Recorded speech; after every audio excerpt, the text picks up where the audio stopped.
The paper is cold. Not just cool to the touch, but a deep, seeping cold that crawls up my fingers into my wrist, a chill that has nothing to do with the morning air. It's a slim stack, deceptively light, resting on the polished granite of the island where, just yesterday, we were laughing, planning a weekend away. Now this. Divorce. The word itself is an ugly, blunt instrument. It sits there, black ink on white, official and undeniable. My name, his name, a line drawn between them, a chasm, $1 million. That's the sum I'd just finished pouring into the black hole of his ambition, his bad luck, his whatever it was that had led him to the brink. $1 million of my inheritance, money my grandmother had wanted me to use for a home, for security, for a future. I'd given it to him, to us, because that's what we were, weren't we? An us. A team. Partners. I see the zeros in my mind, an endless, mocking parade. All of them gone. And now this. The silence in the kitchen is absolute. It's the kind of silence that presses, that suffocates. The coffee machine, usually gurgling by now, is dark. The newspaper, usually open to the business section for him, still tightly folded. It's as if the whole house is holding its breath, waiting for my reaction. I feel nothing. And then everything. A tidal wave of nausea, of disbelief, so profound it tastes like ash in my mouth. He isn't even here. Of course he isn't. Coward. The irony isn't lost on me. He had the courage to gamble away a fortune, the audacity to ask me to save him, but not the spine to deliver this news himself. If you've ever felt the sting of betrayal cut so deep it steals your breath, makes the very air around you feel alien, tell me in the comments. I read every single one, and somehow, knowing others have walked through fire too makes the shadows a little less menacing. And if you haven't found your way here before, subscribing truly helps bring these stories to light, more than you could imagine. Our beginning, like so many, felt like a fairy tale, or at least the modern equivalent. I met Daniel at a charity gala, one of those glittering events where good intentions and expensive champagne mingle under crystal chandeliers. I was there with my parents, more out of obligation than enthusiasm. He was charming instantly, not in a slick, practiced way, but with an earnestness that disarmed me. He had this way of looking at you, like you were the only person in the room, his eyes crinkling at the corners when he smiled. He talked about his dreams, his tech startup, the change he wanted to bring to the industry. It was infectious, his passion. He wasn't for money, not like my family, but he had ambition that burned brighter than any trust fund. I remember my father, a man of few words but sharp instincts, observing him with a neutral expression that night. Later, he'd simply said, "He wants a lot, that young man. Be sure you know what you want." At the time, I thought it was a cynical take. I saw a visionary, someone who just needed a chance, a bit of belief. And I had plenty of belief to give. We dated, a whirlwind of exciting restaurant openings, late-night talks fueled by cheap takeout and expensive dreams, weekends exploring the coast in his beat-up but beloved convertible. He made me feel alive, seen. He listened, or so I thought. He made me laugh, a deep, genuine laugh that I hadn't realized I'd been missing. My life, until then, had been comfortable, predictable. Daniel was a vibrant splash of unexpected color. He proposed a year later, on a windswept cliff overlooking the ocean, the same spot where we'd had one of our first serious conversations about the future. The ring wasn't extravagant, but it was thoughtful. A vintage piece, he said, reminded him of my old soul spirit. I said yes, without a moment's hesitation. Our future felt limitless, a bright horizon we were striding towards, hand in hand. The first few years of marriage were good. Busy, yes. He was consumed by his company, pouring every waking hour into it. I was working too, in art curation, a field I loved, but I understood his drive. I became his sounding board, his chief supporter, the one who celebrated the small wins and soothed the sting of the inevitable setbacks. We were building, not just his company, but our life. We bought a small house, renovated it together, argued over paint colors, and dreamt of filling it with children someday. Those were the golden days, or so they seem in hindsight, polished by a naivety I can no longer afford. The first hint of real trouble, the kind that whispers of deeper cracks, came subtly. Daniel started becoming more secretive about the company's finances. He'd always been open before, sharing the struggles along with the triumphs. Now, when I asked, his answers became vague, dismissive.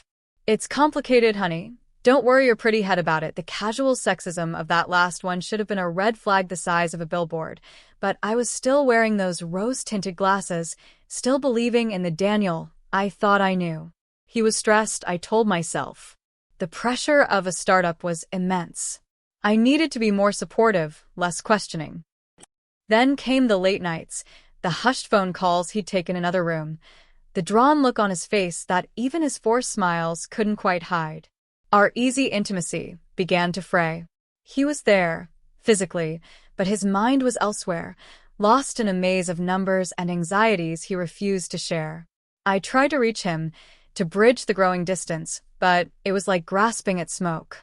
He'd reassure me, a quick kiss on the forehead, a mumbled, "Everything's fine, just tired," and then retreat back into his shell. The inciting incident, the moment the ground truly fell away beneath my feet, wasn't a dramatic explosion. It was a quiet Tuesday evening. I'd made his favorite dinner, hoping to create a pocket of normalcy, a space where we could reconnect. He came home late, smelling faintly of stale coffee and something else, something I couldn't quite place, desperation, perhaps. He barely touched his food. After a long, strained silence, I finally asked, "Daniel, what's going on? You have to talk to me.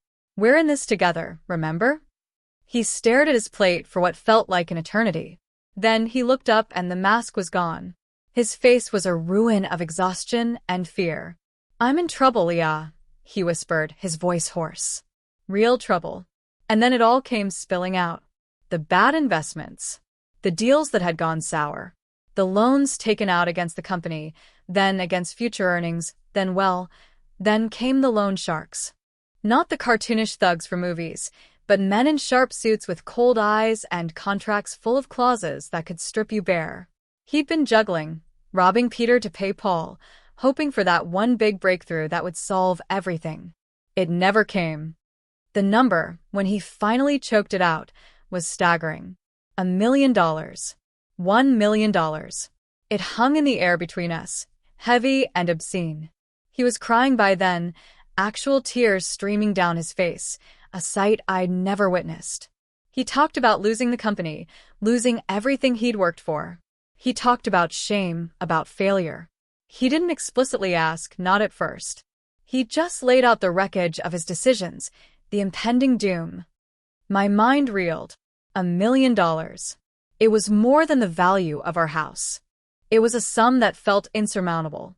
But as I looked at his tear-streaked face, the face of the man I loved, the man I had vowed to support in sickness and in health, in good times and bad, a desperate kind of resolve began to form. This was bad. This was beyond bad. But maybe, just maybe, it wasn't an ending.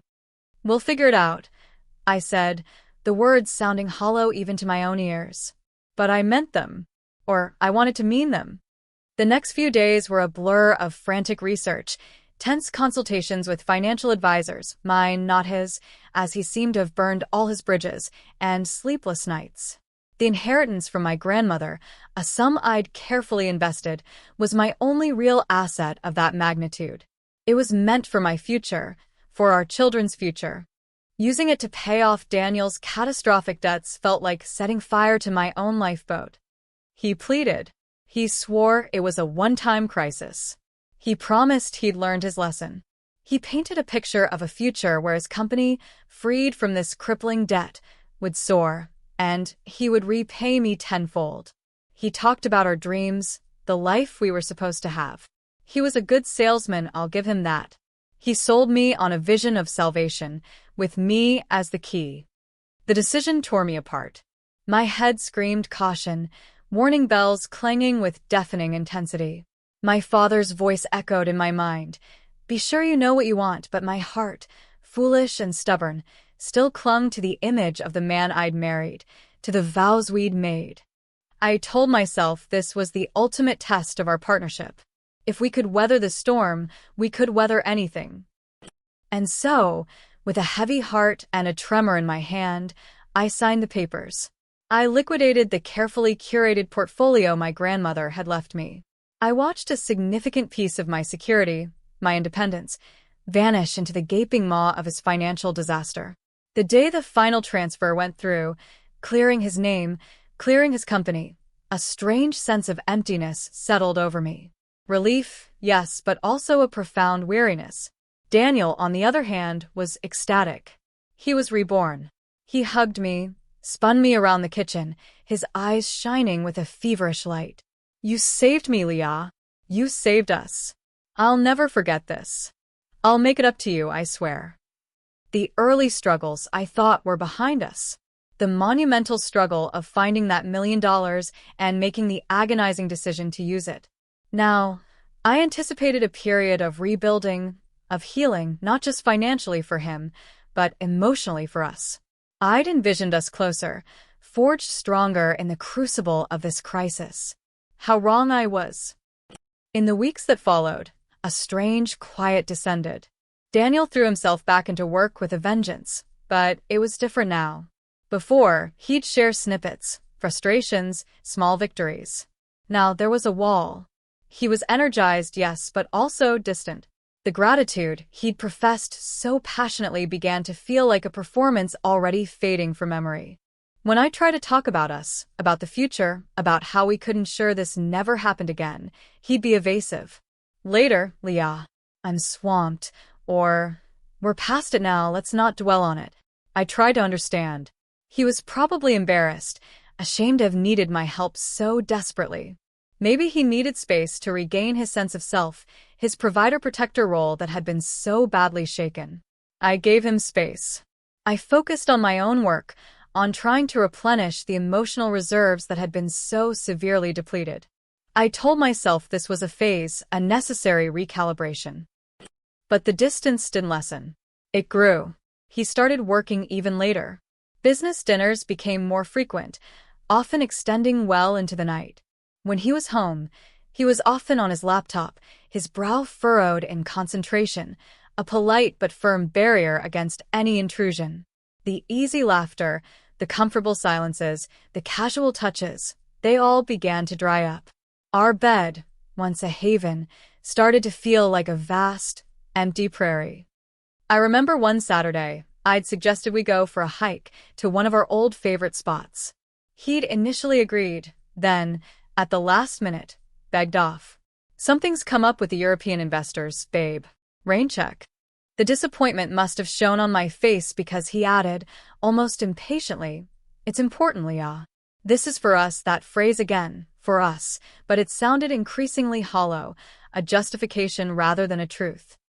The rising challenges weren't dramatic confrontations, but a slow, insidious erosion. Little things. A forgotten anniversary. Not the date itself, but any real acknowledgement beyond a hastily bought bouquet picked up from a supermarket. A growing impatience with my questions, my attempts at connection. He'd look at me sometimes, and I'd see a flicker of something I couldn't name in his eyes. Irritation? Or worse, indifference. My anxiety grew, a cold knot in my stomach that never quite went away. I started to feel like a ghost in my own life, a silent partner in a marriage that was increasingly becoming a solo venture for him. The $1 million rescue, the act I thought would bind us tighter, seemed to have untethered him instead. He was flying high now, his company thriving unburdened, and I was grounded, left behind. The whispers started in my own mind first. Doubts. Ugly, creeping suspicions. Was this normal? Was this just the stress of success? Or was it something else? I confided in my closest friend, Sarah, over coffee one afternoon. She listened patiently, her expression growing more concerned as I spoke. "Leah," she said gently, "are you happy?" The question so simple floored me. Was I happy? I was waiting for things to get back to normal, for Daniel to come back to me. But the waiting was stretching into an eternity. "I don't know," I confessed, the words tasting like defeat. "I just I feel like I don't know him anymore. Or maybe I never did. The more his company flourished, now that it was debt-free thanks to me, the more he seemed to embody a new persona. Confident, yes, but also arrogant. He started dressing differently, more expensive suits, flashier watches. He talked about synergy and leveraging assets and disrupting paradigms, corporate jargon that felt alien coming from the man who used to dream in plain English. He was becoming a stranger, polished and successful, and increasingly remote. I tried to tell myself I was being paranoid, insecure. He was busy, successful. This was what he'd always wanted. What we'd wanted, right? But the gnawing feeling persisted. The sacrifice I'd made felt less like a joint victory and more like a transaction, one where I was the only one still paying the price. The emotional price. Then came the day I found a receipt for a ridiculously expensive dinner for two at a new restaurant I'd mentioned wanting to try, a place he'd claimed was impossible to get into. The receipt was dated for a night. He'd told me he was working late, stuck in a critical meeting. When I asked him about it, casually, trying to keep the tremor out of my voice, he waved it away. Oh, that was a client dinner. Had to impress them, no invitation for me. No thought of sharing that success, that supposedly impossible reservation, with his wife. The excuses became more frequent, more elaborate, and somehow less convincing. The distance between us wasn't just physical anymore. It was an emotional chasm, wide and deep. I was standing on one side, reaching, and he was on the other, looking away, already focused on a different horizon. A horizon that I was beginning to fear didn't include me. The foundation of our marriage, which I thought I had shored up with my sacrifice, was crumbling beneath my feet, and I was terrified of the fall.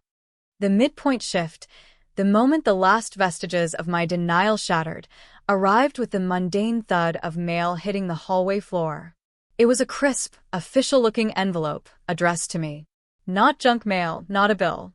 Something formal. I picked it up, a strange premonition coiling in my stomach. His handwriting wasn't on it. It was from a law firm I didn't recognize. I remember standing there, in the dim light of the hallway, turning it over and over in my hands. The paper felt thick, important, heavy. My heart began to pound, a frantic bird trapped in my ribs. With trembling fingers, I tore it open. The words leaped out at me, stark and brutal against the creamy stationery. Petition for dissolution of marriage. Divorce. The word I'd seen in my mind's eye that awful morning, the word that had chilled me to the bone then, was now real, tangible, a legal document demanding my attention, my response. I sank down onto the bottom step of the staircase, the envelope falling from my numb fingers. My breath came in ragged gasps. It couldn't be. Not after everything. Not after the $1 million. Not after he'd sworn I'd saved him, saved us. The timing was the cruelest cut of all. The debt was cleared. His company was soaring, attracting new investors, glowing with a healthy financial sheen that I had personally polished with my grandmother's legacy. He was free, unburdened, successful. And now, apparently, he wanted to be free of me too. A cold, sickening realization washed over me. I hadn't saved us, I had saved him. I had been a means to an end. A very expensive, very convenient solution to his problems. And now that the problem was solved, the solution was apparently disposable. The carefully constructed image of Daniel, the earnest dreamer, the loving husband, the grateful partner, crumbled into dust. In its place stood a stranger, a calculating, ruthless opportunist who had used my love, my trust, my financial security as stepping stones to get what he wanted. The betrayal was so profound, so complete, it left me hollowed out, scoured clean of any remaining naivety. I sat there for a long time, the divorce papers scattered on the floor around me like fallen leaves in winter. The house was silent, but this time, it wasn't a comforting silence. It was the silence of abandonment. The silence of an empty future I hadn't chosen. The shift wasn't just in my circumstances, it was in my very core. The love I'd felt for Daniel curdled into something cold and hard. The grief was there, a deep, aching wound, but beneath it, a new feeling began to stir. Anger. A slow, simmering rage that promised to burn away the last of my foolish sentimentality. He had mistaken my kindness for weakness, my generosity for gullibility. He was about to find out just how wrong he was. The game wasn't over. It was just beginning. And this time, I wouldn't be playing the role of the sacrificial lamb. The deepening crisis began almost immediately. Daniel, when he finally deigned to speak to me about the divorce papers, not in person, of course, but through a curt, impersonal email from his lawyer, followed by a brief, stilted phone call initiated by me, was a caricature of cold indifference. His voice, once warm and engaging, was now flat, businesslike. He offered platitudes. "It's for the best, Leah. We've grown apart. I need to focus on my path." Grown apart? We hadn't grown apart. He had systematically amputated me from his life, once I was no longer financially useful. His path. The path I had paved with $1 million of my own money. The hypocrisy was breathtaking. He clearly expected me to crumble, to accept a minimal settlement, to disappear quietly from his newly successful life. His lawyer, a shark in a Savile Row suit, echoed this sentiment in our first interactions. They painted me as the dependent wife, lucky to have been part of his ascent, now graciously being let go. The audacity was galling. They seemed to have conveniently forgotten the rather large sum of money I'd injected into his company, the lifeline that had pulled it from the abyss. My initial shock gave way to a weary sort of numbness, punctuated by waves of intense anger and profound sadness. Sleep became a luxury I could rarely afford, my nights haunted by replays of his promises, his pleas, now contrasted with the cold reality of his betrayal. Days were a struggle to maintain composure, to function. My work suffered. Friends tried to rally, offering sympathy, wine, and outrage on my behalf. Sarah was a rock, her fury a comforting echo of my own. "He can't do this, Leah," she'd seethe. "He can't just use you and throw you away. That $1 million, that has to count for something." But according to Daniel's legal team, it didn't count for much. It was framed as a gift, an investment in the marriage, not the company. A marital asset that was now dissolved along with the marriage itself. They argued that the company's current success was due to his genius, his hard work post-debt. My contribution was ancient history, irrelevant. I felt foolish, naive beyond measure. I hadn't insisted on a formal loan agreement, no shares in the company in return for my bailout. I had trusted him. I had trusted our marriage. The legal documents he presented were designed to minimize my claim, to ensure he walked away with his thriving company intact, and I walked away with a painful lesson and a drastically reduced net worth. The house, which we'd bought together but was primarily funded by my initial down payment, became another battleground. He wanted to sell it, split the proceeds, but his valuation seemed suspiciously low. Everything felt like a fight, a calculated move to diminish me, to erase my contribution. All seemed lost. He held all the cards, or so it appeared. His company was his, free and clear.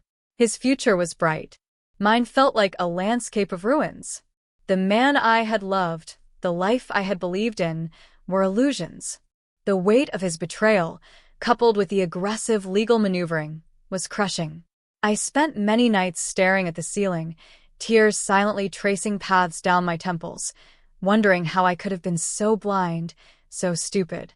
The world felt cold, predatory. My safety net, the financial security my grandmother had so carefully provided, was gone, sacrificed at the altar of a love that had proven to be a lie. Despair was a constant companion, a heavy cloak I couldn't seem to shed. I was at my lowest point, watching everything I valued being dismantled by the very person I had tried so hard to save.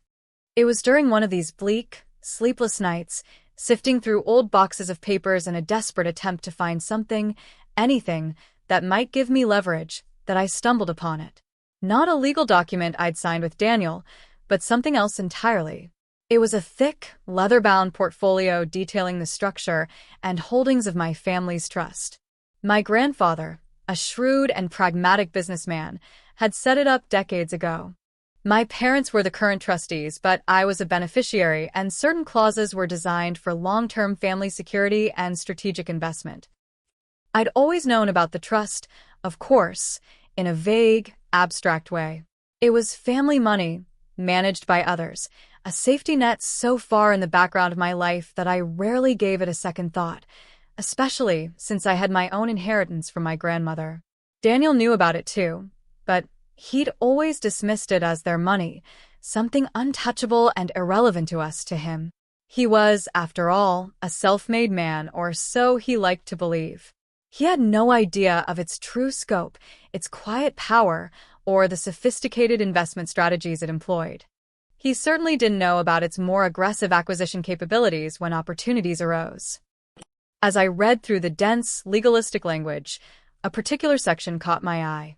It detailed the trust's capacity for strategic acquisitions of distressed or undervalued assets, particularly in emerging tech sectors. My grandfather had been remarkably prescient. A sudden, wild idea began to form, a tiny spark in the overwhelming darkness. Daniel's company, while now debt-free thanks to me, had been through a brutal period.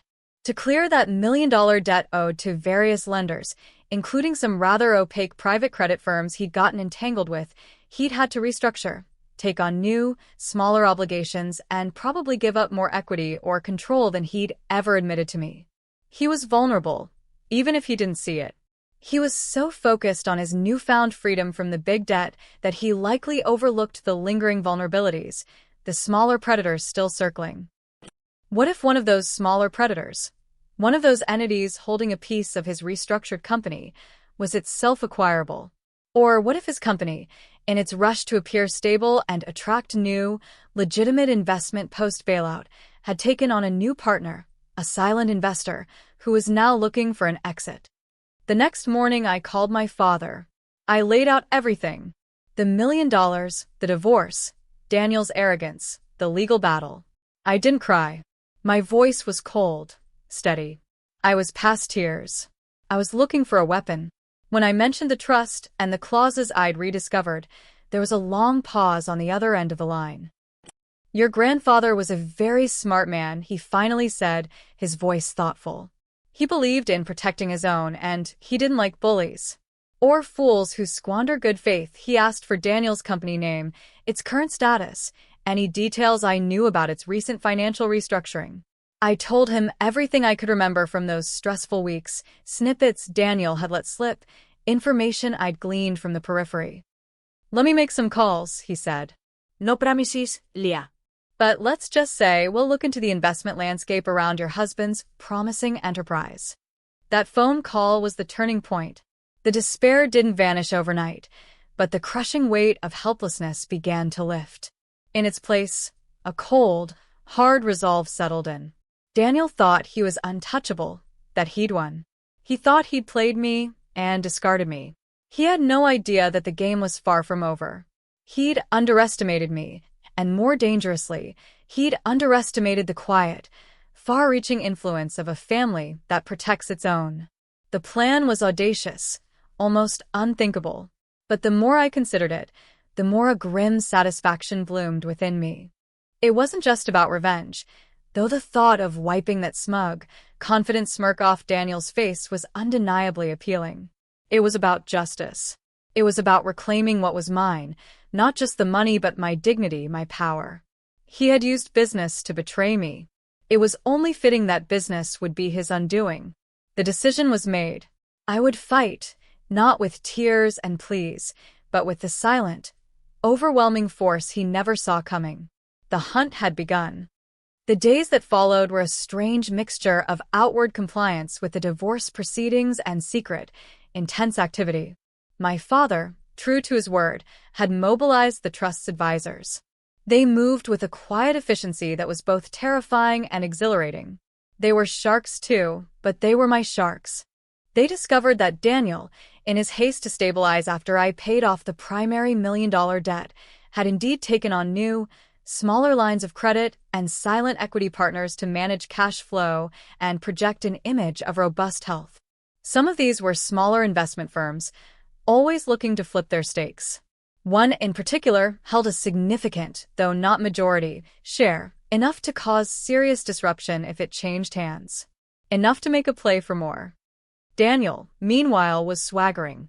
He'd won a few small victories in the preliminary divorce negotiations, mostly because I'd instructed my lawyer to concede on minor points to lull him into a false sense of security. He became even more arrogant, more dismissive. He probably thought I was broken, defeated. He'd call, occasionally, his voice dripping with condescension, to see how I was coping. Each call was like a fresh stab, but it also fueled my resolve. I kept my voice neutral, even subdued. Let him think he was winning. Let him enjoy his temporary triumph. The trust's advisors identified the key minority stakeholder in Daniel's company. It turned out this stakeholder was looking for an exit strategy, eager to cash out after the company's recent and, ironically, my-funded stabilization. Negotiations began, swift and silent, completely off Daniel's radar. It was a high-stakes gamble. If he got wind of it, he could try to block it, rally other shareholders, or find a friendly buyer. Secrecy was paramount. My father kept me informed with brief, coded updates. The fishing is good. We've landed a significant catch. Each update tightened the coil of anticipation in my chest. I was living a double life. In one, I was the grieving, soon-to-be ex-wife, going through the motions of a painful divorce. In the other, I was a silent avenger, watching from the shadows as the pieces of a complex financial maneuver fell into place. The stress was immense, but it was a different kind of stress than before. It wasn't the helpless, victimized stress of his betrayal. This was the stress of battle, of focused effort towards a specific, satisfying goal. I started sleeping better. A cold, clear purpose had burned away the fog of despair. The final piece of the puzzle was an option agreement attached to the shares the trust was acquiring. An option that, under certain conditions, such as a hostile move from the CEO against a major shareholder, or clear evidence of financial mismanagement prior to the stakeholders' investment, which, given the $1 million hole I'd filled, was certainly arguable, could trigger a clause allowing the purchase of further shares, enough for a controlling interest. It was a long shot, a beautifully crafted piece of legal work that relied on Daniel's inherent arrogance and his belief that he was smarter than everyone else in the room. The day the initial share acquisition was finalized, my father called. "Phase 1 complete," he said, his voice calm, but with an undercurrent of satisfaction. He won't know who the ultimate buyer is for a little while. The shares were acquired through a subsidiary, very discreet. Now, we wait for the right moment to let him know who his new partners are. The right moment was strategically chosen. It was to be the day before our next scheduled divorce settlement conference, a conference where Daniel was expected to push for a final, insultingly low offer, believing me to be at my weakest. He was about to walk into the biggest blindside of his life. The climax arrived not in a flurry of angry words or dramatic confrontations, but with the quiet, devastating efficiency of a perfectly executed corporate takeover. The day before our scheduled settlement meeting, Daniel received a formal notification. Not from my divorce lawyer, but from the legal representatives of a newly significant shareholder in his company, a shareholder now revealed to be a holding company wholly owned by my family's trust. I wasn't there to see his immediate reaction, but I heard about it later, in glorious detail, from sources within the company who suddenly found their loyalties flexible. Apparently, the color drained from his face. He read the document, then read it again, his hands shaking. He made frantic calls to his own lawyers, who were as blindsided as he was. The carefully constructed facade of the invincible CEO, the master of his own destiny, shattered in an instant. The notification didn't just announce the new shareholding. It also invoked the option clause, citing concerns about prior financial disclosures and management stability, a polite way of referencing the $1 million mess he'd hidden and I'd cleaned up. The trust wasn't just a new partner, it was making a play for controlling interest. Overnight, his company, the one he'd sacrificed our marriage for, the one built on my money and his deceit, was slipping through his fingers. Our divorce settlement conference the next day was a masterpiece of controlled chaos on his side and icy calm on mine. Daniel arrived late, his expensive suit rumpled, his eyes bloodshot. The swagger was gone, replaced by a desperate, hunted look. He barely looked at me. His lawyer, usually so smug, was flustered, constantly taking hushed, urgent calls. My lawyer, now fully briefed and barely suppressing a smile, opened the negotiations with our revised terms. They were significantly different from what Daniel had expected. We weren't just asking for a fair settlement anymore. We were in a position of power. Daniel finally cracked. In the middle of his lawyer's blustering attempt to regain control, he just broke. He slammed his fist on the polished mahogany table, his face contorted. "This is you," he hissed, finally looking at me, his eyes wild. "This is your family trying to destroy me." "Destroy you, Daniel?" I asked, my voice even, almost gentle. "Or is this just the market responding to certain business practices? You always said you believed in the free market." A small, dry smile touched my lips. The dry humor felt good, a small release. He stared at me, speechless for a moment. Then, the fight seemed to drain out of him. His shoulders slumped. He looked smaller, diminished. And then, to my utter astonishment, tears welled in his eyes. Actual tears. Not the performative tears of desperation he'd shown when he needed my $1 million, but tears of genuine shock, of defeat.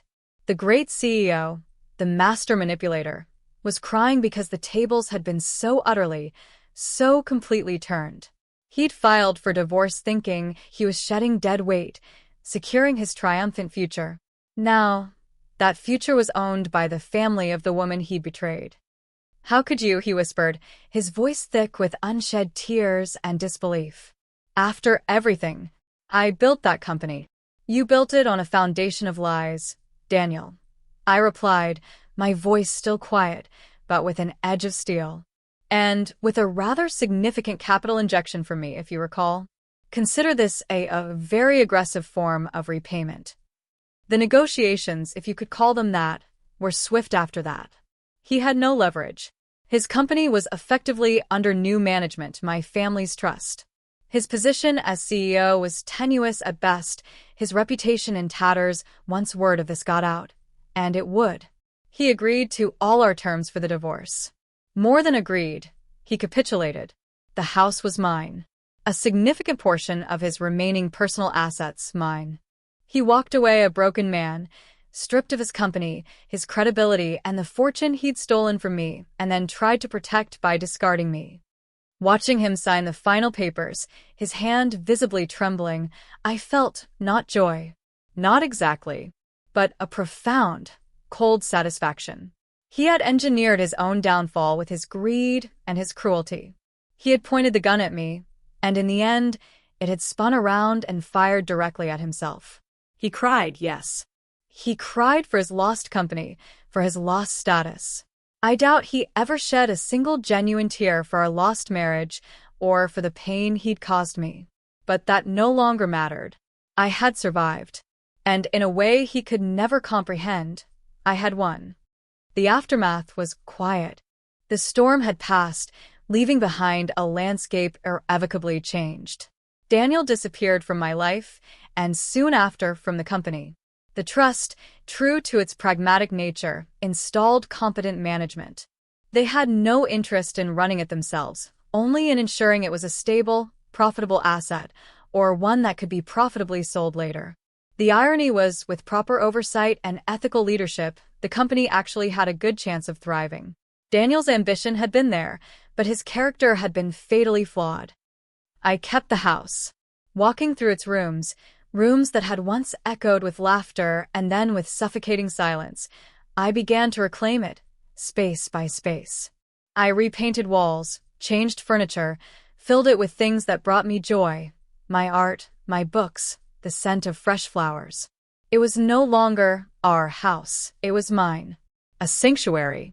The money from the settlement, combined with my restored financial security through the trust's actions, meant I was more than comfortable. I was independent, truly independent, in a way I hadn't been even before Daniel. That $1 million, the sum that had nearly broken me, had, in a twisted way, led to this new strength. It was a costly lesson, but one I would never forget. There was a lingering sadness, of course. The death of a dream, the mourning for the man I thought Daniel was, or perhaps the man I had wanted him to be. Betrayal leaves scars that fade, but never entirely vanish. Sometimes, late at night, I'd remember his smile, the early days, the easy warmth between us, and a pang of grief would hit me. But it was fainter now, overlaid with the wisdom of experience and the quiet satisfaction of justice served. Sarah and my other friends were my lifeline, their unwavering support a balm to my bruised soul. My family, especially my father, had shown me the true meaning of loyalty, of unwavering support when it mattered most. They hadn't just helped me fight a battle, they had restored my faith in the possibility of genuine, selfless protection. I didn't seek out news of Daniel. Occasionally, snippets would reach me. He tried to start something new, but the whispers of his spectacular fall from grace followed him. The business world can be small, and memories can be long. His reputation was a casualty from which he would likely never recover. There was no triumph in hearing this, just a somber acknowledgement of consequences. Life settled into a new rhythm. I focused on my work in art curation, finding solace and passion in beauty and history. I traveled. I reconnected with myself, the person I was before Daniel, but stronger now, more discerning, less naive. The dry humor I'd rediscovered during the confrontation became a more permanent fixture, a way of seeing the absurdities of life without letting them break me. There was a hopeful note, too, a quiet optimism for the future, a future I would build on my own terms, with my eyes wide open. The victory was bittersweet, yes. I had never wanted a war. I had wanted a partnership, a life built on love and mutual respect. But when that was stolen from me, when I was pushed to the brink, I found a strength I didn't know I possessed. I learned that kindness is not weakness, but that it must be tempered with wisdom. I learned that true security comes not from others, but from within, and sometimes from the unexpected power of a family that refuses to let you fall. He cried. I rebuilt. And in the end, that was the most satisfying outcome of all. If this story hit close to home, if you've ever had to find your own strength in the face of betrayal, I'd love to hear your version, your path through the fire. Sharing our stories is how we light the way for each other. Thanks for being here with me through this. Subscribing helps bring more of these to life, and I appreciate every single one of you.